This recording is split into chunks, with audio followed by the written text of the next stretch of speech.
ఇవాళ 100 మంది పైగా పార్లమెంట్ సభ్యులు, తెలంగాణ మంత్రివర్గం మొత్తము, పార్లమెంట్ సభ్యులు, శాసన మండలి సభ్యులు, శాసన సభ్యులు, వేలాది మంది తెలంగాణ నలుమూలల నుంచి వచ్చిన మిమ్మల్ని చూసిన తర్వాత నాకు 100% సంపూర్ణమైన విశ్వాసం కలిగింది.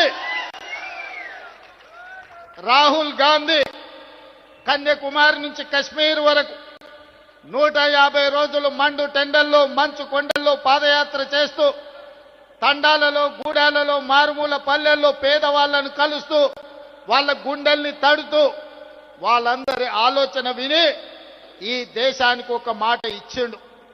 తెలంగాణ రాష్ట్ర ప్రజలకు ఒక మాట ఇచ్చిండు.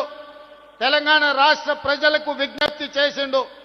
తెలంగాణ రాష్ట్రంలో మీరు కాంగ్రెస్ పార్టీని అధికారంలోకి తీసుకురండి, నా బాధ్యత మీకు 42% రిజర్వేషన్లను చట్టం చేసే బాధ్యత, 100 సంవత్సరాల నుంచి వాయిదా పడుతున్న జనగణనలో కులగణన తెలంగాణ రాష్ట్రంలో చేస్తాము అని రాహుల్ గాంధీ గారు 4 కోట్ల తెలంగాణ ప్రజలకు మాట ఇచ్చిండు.